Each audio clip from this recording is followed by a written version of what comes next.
ಅನುದಿನ ಆತ್ಮಿಕ ಆಹಾರದ ಕಾರ್ಯಕ್ರಮವನ್ನು ವೀಕ್ಷಿಸುವಂಥ ಆತ್ಮೀಯರೆಲ್ಲರಿಗೂ ರಕ್ಷಕನು ಒಡೆಯನು ಪ್ರಪಂಚ ಮೋಕ್ಷ ಪ್ರದಾತನಾದ ಯೇಸು ಕ್ರಿಸ್ತನ ನಾಮದಲ್ಲಿ ಹೃತ್ಪೂರ್ವಕ ವಂದನೆಗಳನ್ನು ತಿಳಿಸ್ತಾ ಇದ್ದೀನಿ. ಸಮಾಧಾನವು, ಸಂತೋಷವು, ನೆಮ್ಮದಿಯು, ಆತ್ಮಿಕ ಆಶೀರ್ವಾದವು, ಆರೋಗ್ಯವು ಪ್ರತಿಯೊಬ್ಬರಿಗೂ ದೇವರು ಅನುಗ್ರಹಿಸಲಿ ಎಂದು ದೇವರನ್ನು ಪ್ರಾರ್ಥಿಸುತ್ತೇನೆ. ದೇವರ ನಾಮಕ್ಕೆ ಸ್ತೋತ್ರವಾಗಲಿ. ಈ ದಿನ ಮತ್ತೊಂದು ಅಂಶವನ್ನು ಮಾತನಾಡೋದಕ್ಕೆ ಸಿದ್ಧನಾಗಿದ್ದೇನೆ. ಪುನರುತ್ಥಾನ ಹಬ್ಬವನ್ನು ಆಚರಿಸಿದವರಿಗೆ ಪುನರುತ್ಥಾನವಾಗುತ್ತಾ ಎಂಬ ಅಂಶವನ್ನು ನಿಮ್ಮೊಟ್ಟಿಗೆ ಮಾತನಾಡ್ತಾ ಇದ್ದೇನೆ. ಪ್ರಿಯರಾದ ದೇವರ ಮಕ್ಕಳಿರ, ಈ ಹಬ್ಬಗಳು ಇದೆ ನೋಡಿ, ಕ್ರಿಸ್ತ ಶಕ 3ನೇ ಶತಮಾನದಲ್ಲಿ ಪ್ರಾರಂಭವಾಗಿದೆ. ಗುಡ್ ಫ್ರೈಡೆ ಎನ್ನುವಂಥದ್ದಾಗಿರ್ಬೋದು, ಈಸ್ಟರ್ ಹಬ್ಬ ಎನ್ನುವಂಥದ್ದು ಆಗಿರ್ಬೋದು, ಅದೇ ಪ್ರಕಾರ ಕ್ರಿಸ್ಮಸ್ ಹಬ್ಬ ಎನ್ನುವಂಥದ್ದಾಗಿರ್ಬೋದು. ಈ ಹಬ್ಬಗಳಲ್ಲಿ ನಾವು ವಿಶ್ ಮಾಡೋಣ, ಶುಭ ಹೇಳೋಣ, ತಪ್ಪೇನಿಲ್ಲ. ಆದರೆ ಒಂದು ದಿನ ಹೇಳಿಕೊಂಡು ಆಮೇಲೆ ಬಿಡುವಂಥದ್ದಲ್ಲ. ಒಂದು ದಿನ ಸಂತೋಷಪಟ್ಟು ಆಮೇಲೆ ಲೋಕದ ರೀತಿಯಲ್ಲಿ ಜೀವಿಸುವಂಥದ್ದು ಅಲ್ಲ. ಪ್ರತಿನಿತ್ಯ ಸಂತೋಷವಾಗಿರಬೇಕು, ಆನಂದವಾಗಿರಬೇಕು, ದೇವರ ಧ್ಯಾನದಲ್ಲಿರಬೇಕು. ಯಾವಾಗ ಬರುತ್ತೆ ಆನಂದ? ನಿಜವಾದ ಆನಂದ ಯಾವಾಗ ಸಿಗುತ್ತೆ? ನಿಜವಾದ ಸಂತೋಷ ಯಾವಾಗ ಬರುತ್ತೆ? ದೇವರ ಮನಸ್ಸನ್ನು ಅರ್ಥ ಮಾಡಿಕೊಂಡಾಗ, ಯೇಸು ಕ್ರಿಸ್ತರ ತ್ಯಾಗವನ್ನು ಅರ್ಥ ಮಾಡಿಕೊಂಡಾಗ, ಯೇಸು ಕ್ರಿಸ್ತರ ತ್ಯಾಗ, ಯೇಸು ಕ್ರಿಸ್ತರ ಶಿಲುಬೆ ಮರಣ, ಪುನರುತ್ಥಾನದ ಬಗ್ಗೆ ಏನು ತಿಳಿದುಕೊಳ್ಳದೆ ನಾವು ಹಬ್ಬವನ್ನು ಆಚರಣೆ ಮಾಡಿದ್ದೀವಿ ಅಂದರೆ, ಯೇಸು ಕ್ರಿಸ್ತರ ಜನನವನ್ನು ಕುರಿತು ಹಬ್ಬವನ್ನು ಆಚರಣೆ ಮಾಡಿದ್ದೀವಿ ಅಂದರೆ ಉಪಯೋಗ ಏನಿದೆ? ಅವರು ಯಾರು, ಯಾಕೆ ಬಂದಿದ್ದಾರೆ, ಉದ್ದೇಶವೇನು, ಏನು ಕಾರ್ಯಕ್ರಮಗಳನ್ನು ಮಾಡಿದ್ದಾರೆ, ಅದರ ಮೂಲಕ ನಮಗೆ ಲಾಭ ಏನಾಗುತ್ತೆ, ಓಕೆ, ಇವೆಲ್ಲವನ್ನು ಕೂಡ ತಿಳಿದುಕೊಳ್ಬೇಕಲ್ಲ ಪ್ರಿಯರೇ.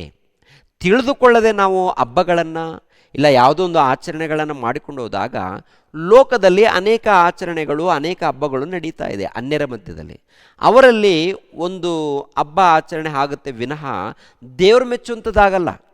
ದೇವರು ಮೆಚ್ಚುವಂಥದ್ದು ಆಗಬೇಕು, ನಮಗೆ ಸಂತೋಷ ಉಂಟಾಗಬೇಕು, ಸತ್ತ ಮೇಲೆ ನಿತ್ಯ ಜೀವನ ಪಡಿಬೇಕು, ನಮಗೆ ಪುನರುತ್ಥಾನವಾಗಬೇಕು ಅಂದಾಗ ದೇವರನ್ನು ತಿಳಿಬೇಕು, ದೈವ ಕುಮಾರನಾದಂಥ ಯೇಸು ಕ್ರಿಸ್ತರನ್ನು ಅರ್ಥ ಮಾಡಿಕೊಳ್ಳಬೇಕು, ಪವಿತ್ರ ಆತ್ಮನನ್ನು ಅರ್ಥ ಮಾಡಿಕೊಳ್ಳಬೇಕು, ಆಮೇಲೆ ದೀಕ್ಷಾಸ್ಥಾನ ಪಡ್ಕೊಳ್ಬೇಕು. ಪಡೆದುಕೊಂಡು ಏನ್ರಿ ದೇವರ ನಿಮಿತ್ತವಾಗಿ ನಾವು ಪ್ರಯಾಸ ಪಡಬೇಕು ಪ್ರಿಯರೇ. ವಾಕ್ಯದ ಪ್ರಕಾರ ಜೀವಿಸಿದಾಗ ಏನ್ರಿ ಪುನರುತ್ಥಾನವಾಗುತ್ತೆ. ಯಾರಿಗೆ? ಪ್ರತಿ ಭಕ್ತರಿಗೆ ಪುನರುತ್ಥಾನವಾಗಬೇಕಾದ್ರೆ ಪ್ರಿಯರಾದ ದೇವರ ಮಕ್ಕಳಿರ ಆತನ ಮಾತಿಗೆ ವಿಧೇಯರಾಗಬೇಕು ಅಂತ ಹೇಳ್ತಾರೆ. ಓಕೆ, ವರ್ಷ ಹಬ್ಬ ಮಾಡ್ಕೊಂಡಿದ್ದೀವಿ ಅಂತ ತಿಳ್ಕೊಳ್ಳಿ. ಪುನರುತ್ಥಾನ ಹಬ್ಬ ಆಗಿರ್ಬೋದು, ಇಲ್ಲ ಗುಡ್ ಫ್ರೈಡೆ ಹಬ್ಬ ಆಗಿರ್ಬೋದು, ಇಲ್ಲಾಂತಂದರೆ ಈಸ್ಟರ್ ಹಬ್ಬ, ಇಲ್ಲಾಂದರೆ ಕ್ರಿಸ್ಮಸ್ ಹಬ್ಬ, ಇನ್ನು ಕೆಲವು ಹಬ್ಬಗಳಿರುತ್ತೆ. ನಮ್ಮ ಕ್ರೈಸ್ತರ ಮಧ್ಯದಲ್ಲೂ ಕೂಡ ಕೆಲವು ಹಬ್ಬಗಳಿರುತ್ತೆ. ಈ ಹಬ್ಬಗಳನ್ನು ಆಚರಣೆ ಮಾಡಿಕೊಂಡಾಗ ಏನ್ರಿ ಅವತ್ತು ಮಾತ್ರ ಖುಷಿ ಪಡ್ತೀವಿ, ಅವತ್ತು ಮಾತ್ರ ಸಂತೋಷ ಪಡ್ತೀವಿ, ಆಮೇಲೆ ಲೋಕದ ರೀತಿಯಲ್ಲಿ ಇರುವಂಥದ್ದು. ಲೋಕದ ರೀತಿಯಲ್ಲಿ ಬದುಕಿದಾಗ ಏನ್ರಿ ನಿತ್ಯ ಜೀವ ಸಿಗಲ್ಲ, ಅಂದರೆ ಪುನರುತ್ಥಾನವಾಗಲ್ಲ. ಪುನರುತ್ಥಾನ ಯಾರಿಗಾಗುತ್ತೆ ನೋಡಿ ಪ್ರಿಯರಾದ ದೇವರ ಮಕ್ಕಳಿರ, ಕೊರಿಂಥದವರಿಗೆ ಬರೆದ ಮೊದಲನೇ ಪತ್ರಿಕೆ 15ನೇ ಅಧ್ಯಾಯ 20ನೇ ವಚನದಿಂದ ನೋಡೋಣ. ಆದರೆ ಕ್ರಿಸ್ತನು ಸತ್ತವರೊಳಗಿಂದ ಎದ್ದು ಬಂದೇ ಇದ್ದಾನೆ, ನಿದ್ರೆ ಹೋದವರಲ್ಲಿ ಪ್ರಥಮ ಫಲವಾದನು. ಮನುಷ್ಯನ ಮೂಲಕ ಮರಣವು ಉಂಟಾದ ಕಾರಣ ಮನುಷ್ಯನ ಮೂಲಕ ಸತ್ತವರಿಗೆ ಪುನರುತ್ಥಾನ ಉಂಟಾಗುವುದು. ಯಾವ ಪ್ರಕಾರ ಆದಾಮನ ಸಂಬಂಧದಿಂದ ಎಲ್ಲರೂ ಸಾಯುವರಾದರೂ ಅದೇ ಪ್ರಕಾರ ಕ್ರಿಸ್ತನ ಸಂಬಂಧದಿಂದ ಎಲ್ಲರೂ ಜೀವಿತರಾಗುವರು. ಆದರೆ ಪ್ರತಿಯೊಬ್ಬನು ತನ್ನ ತನ್ನ ತರಗತಿಯಲ್ಲಿರುವನು. ಕ್ರಿಸ್ತನು ಪ್ರಥಮ ಫಲ, ತರುವಾಯ ಕ್ರಿಸ್ತನ ಪ್ರತ್ಯಕ್ಷತೆಯಲ್ಲಿ ಆತನವರು ಎದ್ದು ಬರುವರು. ಅಂದರೆ ಗಮನಿಸಬೇಕು, ಯೇಸು ಕ್ರಿಸ್ತನವರು ಎದ್ದು ಬರ್ತಾರೆ. ಯೇಸು ಕ್ರಿಸ್ತನವರು ಎದ್ದು ಬರ್ತಾರೆ ಅಂದಾಗ ಏನ್ರಿ ಕ್ರೈಸ್ತರಲ್ಲಿ ಯಾವ ಕ್ರೈಸ್ತರು? ನಿಜವಾದ ಕ್ರೈಸ್ತರು. ಅಂದರೆ ಇದರಲ್ಲಿ ಕ್ರೈಸ್ತರಲ್ಲಿ ನಿಜವಾದ ಕ್ರೈಸ್ತರು, ಸುಳ್ಳು ಕ್ರೈಸ್ತರಿದ್ದಾರಾ? ಕ್ರೈಸ್ತರಂದರೆ ಯಾರು? ಕ್ರಿಸ್ತನನ್ನು ಹಿಂಬಾಲಿಸುವವರು. ಅಂದರೆ ಯೇಸು ಕ್ರಿಸ್ತರನ್ನು ನಂಬಿ, ತಂದೆಯಾದ ದೇವರನ್ನು ನಂಬಿ, ಪವಿತ್ರಾತ್ಮನನ್ನು ನಂಬಿ, ದೀಕ್ಷಾಸ್ಥಾನವನ್ನು ಪಡೆದುಕೊಂಡು ಆತನ ಆಜ್ಞೆಗಳನ್ನು ಪಾಲಿಸುವವರು ನಿಜವಾದ ಕ್ರೈಸ್ತರಾಗ್ತಾರೆ. ಆತನ ಆಜ್ಞೆಗಳೇನು? ಯೋಹಾನನು ಬರೆದ ಸುವಾರ್ತೆ 15ನೇ ಅಧ್ಯಾಯ 9ನೇ ವಚನದಿಂದ ನೋಡೋಣ ಪ್ರಿಯರೇ. ತಂದೆ ನನ್ನನ್ನು ಪ್ರೀತಿಸಿದ ಹಾಗೆಯೇ ನಾನು ನಿಮ್ಮನ್ನು ಪ್ರೀತಿಸುತ್ತೇನೆ. ನನ್ನ ಪ್ರೀತಿಯಲ್ಲಿ ನೆಲೆಗೊಂಡಿರ್ರಿ. ನಾನು ನನ್ನ ತಂದೆಯ ಆಜ್ಞೆಗಳನ್ನು ಕೈಗೊಂಡು ನಡೆದು ಆತನ ಪ್ರೀತಿಯಲ್ಲಿ ನೆಲೆಗೊಂಡಿರುವ ಮೇರೆಗೆ ನೀವು ನನ್ನ ಆಜ್ಞೆಗಳನ್ನು ಕೈಗೊಂಡು ನಡೆದರೆ ನನ್ನ ಪ್ರೀತಿಯಲ್ಲಿ ನೆಲೆಗೊಂಡಿರುವಿರಿ. ನನ್ನಲ್ಲಿರುವ ಆನಂದವು ನಿಮ್ಮಲ್ಲಿಯೂ ಇರಬೇಕೆಂತಲೂ ನಿಮ್ಮ ಆನಂದವು ಪರಿಪೂರ್ಣವಾಗಬೇಕೆಂತಲೂ ಇದನ್ನೆಲ್ಲ ನಿಮಗೆ ಹೇಳಿದ್ದೇನೆ. ನಾನು ನಿಮ್ಮನ್ನು ಪ್ರೀತಿಸಿದ ಮೇರೆಗೆ ನೀವು ಒಬ್ಬರನ್ನೊಬ್ಬರು ಪ್ರೀತಿಸಬೇಕೆಂಬುದೇ ನಾನು ಕೊಡುವ ಆಜ್ಞೆಯಾಗಿದೆ. ಗಮನಿಸಬೇಕು ಪ್ರಿಯರಾದ ದೇವರ ಮಕ್ಕಳಿರ, ತಂದೆಯಾದ ದೇವರು ನನ್ನನ್ನು ಕಳಿಸಿದ್ದಾನೆ. ಆ ತಂದೆಯಾದ ದೇವರು ನನ್ನನ್ನು ಪ್ರೀತಿಸಿದ್ದಾನೆ. ಪ್ರೀತಿಸಿದ ಪ್ರಕಾರ ಆ ತಂದೆಯಾದ ದೇವರು ನನ್ನಲ್ಲಿದ್ದಾನೆ. ನನ್ನಲ್ಲಿದ್ದಂಥ ಆತನು ನನ್ನನ್ನು ಪ್ರೀತಿಸಿದ್ದಾನೆ. ನನ್ನನ್ನು ಪ್ರೀತಿಸಿದಂಥ ಆತನನ್ನು ನಾನು ಕೂಡ ಆತನನ್ನು ಪ್ರೀತಿಸ್ತಾ ಇದ್ದೇನೆ. ಯೇಸುಪ್ರಭು ಹೇಳ್ತಾ ಇದ್ದಾರೆ, ಆತನ ಆಜ್ಞೆಗಳನ್ನು ಕೈಗೊಂಡು ನಡೀತಾ ಇದ್ದೀನಿ. ಇವಾಗ ನೀವು ನನ್ನನ್ನು ಪ್ರೀತಿಸ್ತಾ ಇದ್ದೀರಿ ಅನ್ನೋದಕ್ಕೆ ನಿದರ್ಶನವೇನು? ನೀವು ನನ್ನ ಆಜ್ಞೆಗಳನ್ನು ಕೈಗೊಂಡು ನಡಿಬೇಕು. ನನ್ನ ಆಜ್ಞೆಗಳೇನು? ಒಬ್ಬರನ್ನೊಬ್ಬರು ಪ್ರೀತಿಸಬೇಕು. ಪ್ರೀತಿ ಅಂದರೆ ಏನು? ಅರ್ಥ ಏನು? ಪ್ರೀತಿ ಅಂದರೆ ಅರ್ಥ ಏನು? ತುಟಿ ಮಾತುಗಳಿಂದ ಪ್ರೀತಿಸುವಂಥದ್ದ? ನಿನ್ನಂತೆಯೇ ನಿನ್ನ ನೆರೆಯವರನ್ನು ಪ್ರೀತಿಸು ಅಂದಿದ್ದಾರಲ್ಲ ಪ್ರಿಯರೇ. ಅಂದರೆ ಅರ್ಥ ಏನು? ಅಂದರೆ ಈ ಲೋಕದಲ್ಲಿ ಕೆಲವರು ಅಪಾರ್ಥ ಮಾಡಿಕೊಳ್ತಾರೆ. ಕೆಲವರು ಅಪಾರ್ಥ ಮಾಡಿಕೊಂಡು ಈ ಒಂದು ವಾಕ್ಯಗಳನ್ನು ನೆಪ ಮಾಡಿಕೊಂಡು, ಈ ಒಂದು ವಾಕ್ಯಗಳನ್ನು ಆಧಾರ ಮಾಡಿಕೊಂಡು ಕೆಲವ್ರನ್ನ ಮೋಸ ಮಾಡೋರು ಕೂಡ ಇದ್ದಾರೆ. ನಿಮ್ಮ ಯೇಸುಪ್ರಭು ಹೇಳಿದ್ದಾರಲ್ಲ ಪ್ರೀತಿಸು ಅಂತ, ಅದಕ್ಕೆ ಹಣ ಕೇಳ್ತಾ ಇರ್ತಾರೆ. ಹಣ ಫೋನ್ ಮಾಡಿ ಹಣ ಕೇಳ್ತಾ ಇರ್ತಾರೆ. ಸೇವಕರಿಗೆ ಫೋನ್ ಮಾಡ್ತಾರೆ. ತುಂಬ ಜನ ಸೇವಕರನ್ನ ನೋಡಿಕೊಂಡು ಈ ಯೂಟ್ಯೂಬಲ್ಲಿ ಯಾರ್ಯಾರು ಬರ್ತಾ ಇದ್ದಾರೆ ಸೇವಕರು, ಅವ್ರ ನಂಬರ್ ಇರುತ್ತಲ್ಲ, ನಂಬರ್ಗಳನ್ನು ಕಲೆಕ್ಟ್ ಮಾಡಿಕೊಂಡು ಫೋನ್ ಮಾಡ್ತಾರೆ. ಹಣ ಬೇಕು ನಮಗೆ, ನಾವು ರೋಗದಲ್ಲಿದ್ದೀವಿ, ಬಾಧೆಯಲ್ಲಿದ್ದೀವಿ, ನಮಗೆ ಹಣ ಕೊಡ್ರಿ ಅಂತೇಳಿ. ಪ್ರಿಯರ ದೇವ್ರ ಮಕ್ಕಳಿರ, ಎಲ್ಲ ಮನುಷ್ಯರಿಗೆ ಏನ್ರಿ ಜ್ಞಾನವನ್ನು ಕೊಟ್ಟಿದ್ದಾನೆ, ಆರೋಗ್ಯವನ್ನು ಕೊಟ್ಟಿದ್ದಾನೆ. ಅವರವರ ಕುಟುಂಬಗಳನ್ನು ಅವ್ರು ನೋಡ್ಕೊಳ್ಬೇಕು. ದೇವ್ರ ಜ್ಞಾನ ಕೊಟ್ಟಿಲ್ವಾ? ಕೈ ಕಾಲುಗಳನ್ನು ಕೊಟ್ಟಿಲ್ವಾ? ಕೈ ಕಾಲುಗಳನ್ನು ಕೊಟ್ಟಿದ್ದಾನೆ, ಜ್ಞಾನವನ್ನು ಕೊಟ್ಟಿದ್ದಾನೆ, ದುಡಿಯುವಂಥ ಶಕ್ತಿ ಕೊಟ್ಟಿದ್ದಾನೆ. ಆದರೆ ಕೆಲವರು ಏನ್ರಿ ಇಂಥ ವಚನಗಳನ್ನು ಹಿಡಿದುಕೊಂಡು ಕೇಳ್ತಾ ಇರ್ತಾರೆ. ಆದರೆ ಇದ್ರ ಉದ್ದೇಶ ಏನು ಗೊತ್ತಾ? ನಿನ್ನಂತೆ ನಿನ್ನ ನೆರೆಯವರನ್ನು ಪ್ರೀತಿಸಬೇಕು ಎನ್ನುವಂಥ ಉದ್ದೇಶ ಏನು? ನೀನು ದೇವರನ್ನು ತಿಳಿದುಕೊಂಡಿದೀಯಾ, ದೇವರ ಮಹಾಜ್ಞಾನವನ್ನು ತಿಳಿದುಕೊಂಡಿದೀಯಾ. ಅಂದರೆ ಪಾಪದಲ್ಲಿ ಅಂಧಕಾರದ ದೊರೆತನದಲ್ಲಿ ಇದ್ದಂಥ ನೀನು ಯೇಸು ಕ್ರಿಸ್ತರನ್ನು ತಿಳಿದುಕೊಂಡು ಎಲ್ಲಿ ಬಂದಿದೆಯಾ? ರಕ್ಷಣೆಯ ಮಾರ್ಗದಲ್ಲಿ ಬಂದಿದೆಯಾ. ರಕ್ಷಣೆ ಮಾರ್ಗದಲ್ಲಿ ಬಂದಿರುವಂಥ ನೀವು ಏನು ಮಾಡಬೇಕು? ಇನ್ನೊಬ್ಬರನ್ನು ರಕ್ಷಣೆ ಮಾರ್ಗದಲ್ಲಿ ನಡೆಸೋದಕ್ಕೆ ನೀನು ಪ್ರಯತ್ನ ಮಾಡಬೇಕು. ಇವಾಗ ನಿನ್ನ ಆತ್ಮಕ್ಕೆ ಏನು ಸಿಕ್ಕಿದೆ? ರಕ್ಷಣೆ ಮಾರ್ಗ ಸಿಕ್ಕಿದೆ, ಹೌದಲ್ವಾ? ನಿನ್ನ ಆತ್ಮಕ್ಕೆ ಯೇಸು ಕ್ರಿಸ್ತರು ಸಿಕ್ಕಿದ್ದಾರೆ, ರಕ್ಷಣೆ ಮಾರ್ಗ ಸಿಕ್ಕಿದೆ, ಮೋಕ್ಷ ಮಾರ್ಗ ಸಿಕ್ಕಿದೆ, ಪಾಪ ಕ್ಷಮಾಪಣೆ ಸಿಕ್ಕಿದೆ. ಒಂದು ವೇಳೆ ನೀವು ಸತ್ತೋದರೆ ಸೀದಾ ಪರದೇಶಿಗೆ ಹೋಗ್ತೀರಾ. ಯೇಸು ಕ್ರಿಸ್ತರು 2ನೇ ಆಗಮನದಲ್ಲಿ ಬಂದಾಗ ನಿಮ್ಮನ್ನು ಪರಲೋಕಕ್ಕೆ ಕರ್ಕೊಂಡು ಹೋಗ್ತಾರೆ. ಅಂದರೆ ನಿಮ್ಮ ಆತ್ಮನ ಕಾಪಾಡಿಕೊಳ್ಳೋದಕ್ಕೆ ನೀವು ಶ್ರದ್ಧೆ ತಗೊಂಡಿದ್ದೀರಾ, ಭಕ್ತಿಯಿಂದ ನಡ್ಕೊಂಡಿದ್ದೀರಾ, ವಾಕ್ಯವನ್ನು ತಿಳ್ಕೊಂಡಿದ್ದೀರಾ. ಅದೇ ಪ್ರಕಾರ ನಿನ್ನ ನೆರೆಯವರನ್ನು ಪ್ರೀತಿಸಬೇಕು ಅಂದಾಗ ನಿನ್ನ ನೆರೆಯವನಿಗೆ ದೇವರ ಪ್ರೀತಿಯ ಅರ್ಥ ಆಗುವಂಥ ರೀತಿಯಲ್ಲಿ ನೀನು ಪರಿಚಯ ಮಾಡಬೇಕು. ಒಂದು ವೇಳೆ ಊಟಕ್ಕೆ ಏನಿಲ್ವಾ? ಕೊಡು, ಒಂದು ತುತ್ತು ಊಟ ಕೊಡು. ವಸ್ತ್ರಗಳಿಲ್ವಾ? ನಿನ್ನ ಕೈಲಾದರೆ ವಸ್ತ್ರಗಳು ಕೊಡು. ಅಂದರೆ ನಿನ್ನ ಕೈಲಾದರೆ ವಸ್ತ್ರಗಳನ್ನು ಕೊಡು, ನಿನ್ನ ಕೈಲಾದರೆ ಊಟ ಕೊಡು. ಎಲ್ಲದಕ್ಕಿಂತ ಮುಖ್ಯವಾಗಿ ಆತ್ಮಕ್ಕೆ ಸಂಬಂಧಪಟ್ಟಂಥ ಜ್ಞಾನವನ್ನು, ಅಂದರೆ ರಕ್ಷಣೆಯ ಮಾರ್ಗವನ್ನು ಆ ಮನುಷ್ಯನಿಗೆ ಪರಿಚಯ ಮಾಡು. ರಕ್ಷಣೆ ಮಾರ್ಗವನ್ನು ಪರಿಚಯ ಮಾಡು, ತಿಳಿಸು, ಪ್ರಾರ್ಥಿಸು, ಒಳ್ಳೆಯದನ್ನು ಮಾಡು ಅಂತ ಹೇಳ್ತಾರೆ ಪ್ರಿಯರೇ. ನಿನ್ನಂತೆ ನಿನ್ನ ನೆರೆಯವರನ್ನು ಪ್ರೀತಿಸುವಂಥದ್ದು ಅಂದರೆ ಅರ್ಥ ಇದು. ನಿನ್ನಂತೆ ನಿನ್ನ ನೆರೆಯವರನ್ನು ಹೇಗೆ ಪ್ರೀತಿಸ್ತೀಯಾ? ಸುವಾರ್ತೆ ಮಾಡ್ತೀಯಾ? ಹೋಗಿ ಇನ್ನೊಬ್ಬರಿಗೆ ವಾಕ್ಯವನ್ನು ಹೇಳ್ತೀರಾ? ಇನ್ನೊಬ್ಬರಿಗೆ ದೇವರ ವಾಕ್ಯವನ್ನು ಹೇಳಿ ಸಭೆಗೆ ಕರ್ಕೊಂಡು ಬರ್ತೀರಾ? ವಾಕ್ಯದ ಮೂಲಕ ಬಲಪಡಿಸ್ತೀರಾ? ನೋಡಿ ಏನು ಮಾಡ್ತೀರಾ ಅಂದರೆ, ನಿಜವಾದ ಕ್ರೈಸ್ತರು ಯೇಸು ಕ್ರಿಸ್ತರನ್ನು ನಂಬಿ ಭಕ್ತಿಯಿಂದ ಜೀವಿಸಿ ತಮ್ಮ ಆತ್ಮಗಳನ್ನು ಕಾಪಾಡಿಕೊಂಡು ಇನ್ನೊಬ್ಬರ ಆತ್ಮನ ಕಾಪಾಡೋದಕ್ಕೆ ಪ್ರಯತ್ನ ಮಾಡ್ತಾರೆ. ಇನ್ನೊಬ್ಬರ ಬಗ್ಗೆ ಯೋಚನೆ ಮಾಡದೆ ಇಷ್ಟ ಬಂದ ಈ ಲೋಕದಲ್ಲಿ ತಿಂದು ಕುಡಿದು ಮತ್ತರಾದರೆ ಇವರು ಕ್ರೈಸ್ತರಾಗ್ತಾರ? ಕ್ರೈಸ್ತರಲ್ಲಿ ಕುಡುಕರಿದ್ದಾರೆ. ಭಾನುವಾರ ಮಾತ್ರ ಪ್ರಾರ್ಥನೆಗೆ ಬರ್ತಾರೆ, ಆಮೇಲೆ ಲೋಕದ ರೀತಿಯಲ್ಲಿ ಕುಡಿದು ಎಂಜಾಯ್ ಮಾಡ್ತಾರೆ, ಮತ್ತೆ ನಾನು ಕ್ರೈಸ್ತನಂತ ಹೇಳ್ಕೊಳ್ತಾರೆ. ನಿಜವಾಗ್ಲೂ ಕ್ರೈಸ್ತನ ಈ ಮನುಷ್ಯ? ಕೆಲವರು ಕ್ರೈಸ್ತ ಕುಟುಂಬದಲ್ಲಿ ದೊಡ್ಡ ದೊಡ್ಡ ಪಾರ್ಟಿಗಳು ನಡೆಯುತ್ತೆ, ಔತಣಗಳು. ಔತಣದಲ್ಲಿ ವೈನ್, ಬ್ರಾಂಡಿ, ವಿಸ್ಕಿ ಕುಡಿತಾ ಇರ್ತಾರೆ, ಎಂಜಾಯ್ ಮಾಡ್ತಾ ಇರ್ತಾರೆ.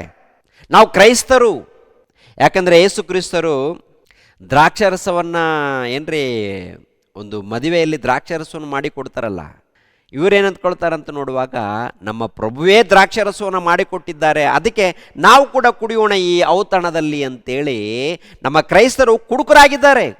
ಒಳ್ಳೆ ಕ್ರೈಸ್ತರಿದ್ದಾರೆ, ಅವ್ರ ಬಗ್ಗೆ ನಾನು ಹೇಳ್ತಾ ಇಲ್ಲ. ಕುಡುಕು ಕ್ರೈಸ್ತರಿದ್ದಾರೆ. ಕುಡುಕು ಕ್ರೈಸ್ತರು ಜಾಗ್ರತೆ ಪಡದೆ ಹೋದರೆ ಸತ್ತ ಮೇಲೆ ಬೆಂಕಿಯ ಕೊಂಡಕ್ಕೆ ಹೋಗಬೇಕಾಗತ್ತೆ. ನನ್ನ ಮಾತಲ್ಲ, ಇದು ಯೇಸು ಕ್ರಿಸ್ತರ ಮಾತು. ನೀನು ಭಕ್ತನಾಗಿರಬೇಕು, ನೀನು ಯಥಾರ್ಥವಂತನಾಗಿರಬೇಕು, ನೀನು ಶ್ರದ್ಧೆಯಿಂದ ಬದುಕಬೇಕು. ಈ ಲೋಕದಲ್ಲಿ ಆಟ ಪಾಠಗಳು, ಈ ಲೋಕದಲ್ಲಿ ಕುಡುಕುತನ, ವ್ಯಭಿಚಾರತನ ಇವೆಲ್ಲ ಇದ್ದು ವೇಷಧಾರಿಯಲ್ಲಿದ್ದರೆ ಸತ್ರ ಎಲ್ಲಿಗೆ ಹೋಗ್ತೀರಾ? ವರ್ಷಕ್ಕೊಂದ್ಸರಿ ಹಬ್ಬದ ಆಚರಣೆ ಮಾಡಿದ್ದೀವಿ, ಸತ್ರ ಎಲ್ಲಿಗೆ ಹೋಗ್ತೀರಾ? ನರಕಕ್ಕೆ. ಸತ್ತ ಮೇಲೆ ಪುನರುತ್ಥಾನವಾಗುತ್ತಾ? ಆಚರಣೆ ಮಾಡೋರಿಗೆ ಪುನರುತ್ಥಾನವಾಗಲ್ಲ ರೀ. ಆಜ್ಞೆಗಳನ್ನು ಪಾಲಿಸಿದವರಿಗೆ ಮಾತ್ರ ಪುನರುತ್ಥಾನವಾಗುತ್ತೆ. ಆಜ್ಞೆಗಳೇನಪ್ಪ ಅಂತ ನೋಡುವಾಗ, ಪ್ರಿಯರಾದ ದೇವರ ಮಕ್ಕಳಿರ, ನಿನ್ನಂತೆ ನಿನ್ನ ನೆರೆಯವರನ್ನು ಪ್ರೀತಿಸಬೇಕು. ಪೂರ್ಣ ಹೃದಯದಿಂದ, ಪೂರ್ಣ ಪ್ರಾಣದಿಂದ, ಪೂರ್ಣ ಆತ್ಮದಿಂದ ನಿನ್ನ ತಂದೆಯಾದ ದೇವರನ್ನು ಪ್ರೀತಿಸಬೇಕು. ಅದೇ ಪ್ರಕಾರ ನಿನ್ನಂತೆ ನಿನ್ನ ನೆರೆಯವರನ್ನು, ನಿನ್ನಂತೆ ನಿನ್ನ ನೆರೆಯವರನ್ನು ಅಂದಾಗ ನಿನ್ನ ಅಣ್ಣನನ್ನು, ನಿನ್ನ ತಮ್ಮನನ್ನು, ನಿನ್ನ ತಂಗಿಯನ್ನು, ನಿನ್ನ ಅಕ್ಕಳನ್ನು, ನಿನ್ನ ತಂದೆಯನ್ನು, ನಿನ್ನ ತಾಯಿಯನ್ನು, ಬಂಧು ಮಿತ್ರ ಪ್ರತಿಯೊಬ್ಬರನ್ನು ಪ್ರೀತಿಸುವ ಹಂಗಿನಲ್ಲಿದ್ದೀರಾ. ಪ್ರತಿಯೊಬ್ಬರನ್ನು. ಯಾರನ್ನು ನೀನು ದ್ವೇಷ ಮಾಡಂಗಿಲ್ಲ. ಒಂದು ವೇಳೆ ಯಾರನ್ನಾದರೂ ನೀನು ದ್ವೇಷ ಮಾಡಿದ್ದೀಯಾ, ಯಾರ ಮೇಲಾದರೂ ಹಗೆ ಇಟ್ಟುಕೊಂಡಿದ್ದೀಯಾ, ಯಾರ ಮೇಲಾದರೂ ದ್ವೇಷ ಇಟ್ಟುಕೊಂಡಿದ್ದೀಯಾ, ಹಾಗಾದರೆ ನೀನು ಕ್ರೈಸ್ತನ ಅಲ್ವೇ ಅಲ್ಲ. ಬೈಬಲ್ ಪ್ರಕಾರ ಕ್ರೈಸ್ತನೇನಾಗ್ತಾನೆ? ಇನ್ನೊಬ್ಬರನ್ನ ಪ್ರೀತಿಸ್ತಾನೆ. ಶತ್ರುಗಳನ್ನು ಕೂಡ ಪ್ರೀತಿಸಬೇಕು, ಪ್ರಾರ್ಥಿಸಬೇಕು, ಕೈಲಾದರೆ ಒಂದು ತುತ್ತು ಊಟ ಕೊಡಬೇಕು. ಅದು ದೇವರು ಹೇಳಿರುವಂಥ ಮಾತು. ಇವೆಲ್ಲ ಪಾಲಿಸ್ಬೇಕು. ಆತನ ಆಜ್ಞೆಗಳನ್ನು ಕೈಗೊಂಡು ನಡ್ಕೊಂಡ್ರೆ ನಿಜವಾದ ಕ್ರೈಸ್ತರು. ಆಚರಣೆ ಮಾತ್ರ ಮಾಡಿದರೆ ಸುಳ್ಳು ಕ್ರೈಸ್ತರು. ಇವಾಗ ಪ್ರಪಂಚ ದೇಶದಲ್ಲಿ ಯಾರು ಜಾಸ್ತಿ ಇದ್ದಾರೆ ಹೇಳಿ ಪ್ರಿಯರೇ? ಸುಳ್ಳು ಕ್ರೈಸ್ತರು ಜಾಸ್ತಿ ಇದ್ದಾರಾ, ನಿಜವಾದ ಕ್ರೈಸ್ತರು ಹೆಚ್ಚಿಗಿದ್ದಾರಾ? ದೇವರ ವಾಕ್ಯದ ಪ್ರಕಾರ ನೋಡುವಾಗ ವಚನ ನೋಡ್ಬೋಣ ಒಂದ್ಸಾರಿ. ಮತ್ತಾಯನು ಬರೆದ ಸುವಾರ್ತೆ 7ನೇ ಅಧ್ಯಾಯ 13ನೇ ವಚನವನ್ನು ನೋಡಿ ಪ್ರಿಯರೇ. ಇಕ್ಕಟ್ಟಾದ ಬಾಗಿಲಿನಿಂದ ಒಳಕ್ಕೆ ಹೋಗಿರಿ, ನಾಶಕ್ಕೆ ಹೋಗುವ ಬಾಗಿಲು ದೊಡ್ಡದ್ದು, ದಾರಿ ಅಗಲವು, ಅದರಲ್ಲಿ ಹೋಗುವವರು ಬಹು ಜನ. ನಿತ್ಯ ಜೀವಕ್ಕೆ ಹೋಗುವ ಬಾಗಲು ಇಕ್ಕಟ್ಟು, ದಾರಿ ಬಿಕ್ಕಟ್ಟು, ಅದನ್ನು ಕಂಡು ಹಿಡಿಯುವವರು ಸ್ವಲ್ಪ ಜನ. ಸ್ವಲ್ಪ ಜನ, ಬಹಳ ಮಂದಿ ಇದ್ದಾರೆ. ಇಲ್ಲೇನೋ ದೊಡ್ಡದು ಅದ್ಭುತ ನಡೆಯುತ್ತೆ, ಇಲ್ಲೇನೋ ದೊಡ್ಡದಾಗಿ ಏನೋ ದೇವರು ಇಳಿತಾ ಇದ್ದಾನೆ, ಇಲ್ಲಿ ಬೆಂಕಿ ಆತ್ಮ ಇಳಿತಾ ಇದೆ, ಆತ್ಮ ಬೆಂಕಿ ಇಳಿತಾ ಇದೆ, ಜನರನ್ನು ಗುಂಪಾಗಿ ಸೇರಿಸ್ತಾ ಇರ್ತಾರೆ. ಜನ ಬಹಳ ಇದ್ದಾರೆ ಅಂತ ಅಂದುಕೊಳ್ತಾರೆ. ಬಹಳ ಜನ ಯಾಕೆ ಬಂದಿದ್ದಾರೆ? ಯಾಕೆ ಬಹಳ ಜನ ಬಂದಿದ್ದಾರೆ? ನೀವೇನೋ ಆಸೆಗಳನ್ನು ತೋರಿಸಿದ್ದೀರಾ, ಅಂದರೆ ಶರೀರ ಆಶೆಗಳನ್ನು ತೋರಿಸಿರುವುದರಿಂದ ರೋಗ ಹೋಗುತ್ತೆ ಎಂದು, ಬಾಧೆಗಳು ಹೋಗುತ್ತೆ ಎಂದು, ಉದ್ಯೋಗ ಬರುತ್ತೆ ಎಂದು ಏನೋ ಕೆಲವು ಆಸೆಗಳನ್ನು ತೋರಿಸಿರುವುದರಿಂದ ಗ್ರೌಂಡ್ ತುಂಬಿದೆ ವಿನಃ ವಾಕ್ಯದ ಪ್ರಕಾರ ಇದ್ದದ್ದು ಇದ್ದ ಹಾಗೆ ಹೇಳಿದ್ರೆ ಏನ್ರಿ ಜನ ಇರಲ್ಲ ರೀ.